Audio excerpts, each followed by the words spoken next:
புதுச்சேரியில் நாடாளுமன்ற தேர்தலுடன் நடைபெறும் தட்டாஞ்சாவடி சட்டப்பேரவை தொகுதி இடைத்தேர்தல் மக்களின் எதிர்பார்ப்புகள் என்ன என்பது குறித்த செய்தி தொகுப்பை பார்க்கலாம்.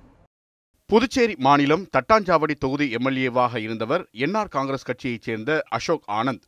வருமானத்திற்கு அதிகமாக சொத்து சேர்த்த வழக்கில் சிறை தண்டனை பெற்றதைத் தொடர்ந்து இவர் தகுதி நீக்கம் செய்யப்பட்டார்.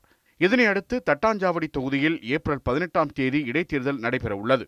பிரதான எதிர்க்கட்சியான என்ஆர் காங்கிரசின் கோட்டையான இந்த தொகுதியை கடந்த தேர்தலில் டெபாசிட் வாங்காத திமுகவுக்கு தள்ளிவிட்டுள்ளது காங்கிரஸ். சட்டமன்ற தேர்தல் இடைத்தேர்தல் நடக்கிற இந்த சமயத்தில் புதுச்சேரி காங்கிரஸ் ஆட்சிக்கு எதிரான மனநிலை மக்களுக்கு வந்திருக்குது. ஏன்னு கேட்டால் அவர்கள் தேர்தல் காலத்தில் கொடுத்த வாக்குறுதி எல்லாம் மீறப்பட்டிருக்கிறது.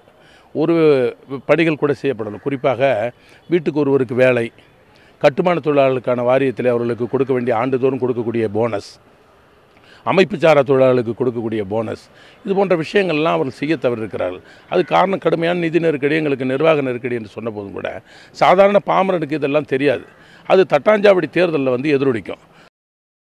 புதுச்சேரியின் மையப்பகுதியான தட்டாஞ்சாவடியில் எந்த நலத்திட்டத்தையும் எம்எல்ஏவாக இருந்த அசோக் ஆனந்த் செய்யவில்லை என்ற அதிருப்தியில் பொதுமக்கள் உள்ளதாக கூறுகிறார் கடந்த முறை போட்டியிட்ட கம்யூனிஸ்ட் கட்சி வேட்பாளர் சேது செல்வம்.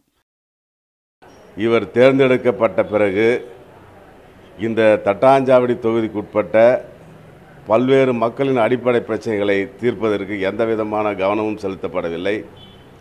குறிப்பாக அவருடைய சிந்தனை கவனம் எல்லாம் இந்த வழக்கிலிருந்து வெளிவருவதும் அவங்க நடத்தக்கூடிய கல்லூரி நிறுவனத்தை வளர்ப்பது தான் இருந்ததை தவிர இந்த தொகுதியின் மீது எந்த விதமான அக்கறை இல்லாமல் இருந்து வந்தார்.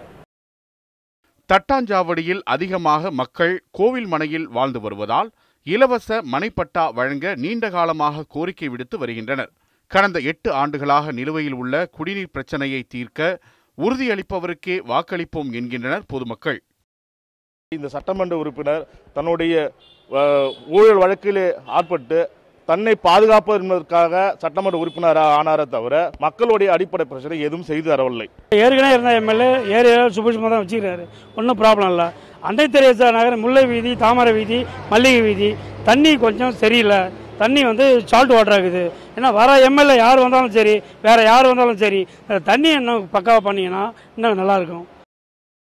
தட்டாஞ்சாவடி தொகுதி இடைத்தேர்தலில் என்ஆர் காங்கிரஸ் வெற்றி பெற்றால் சட்டப்பேரவையில் அக்கட்சியின் பலம் 8ஆக உயரும். திமுக வேட்பாளர் வெற்றி பெற்றால் ஆளும் காங்கிரஸ் கூட்டணிக்கு கூடுதலாக ஒரு சட்டமன்ற உறுப்பினர் கிடைப்பார். தட்டாஞ்சாவடி தொகுதியில் திமுக வேட்பாளரின் வெற்றி தோல்வி ஆளும் காங்கிரஸ் அரசுக்கு எந்தவித பாதிப்பையும் ஏற்படுத்தாது. ஒளிப்பதிவாளர் ராஜகுமாருடன் செய்தியாளர் காமராஜ், நியூஸ் 7 தமிழ், புதுச்சேரி.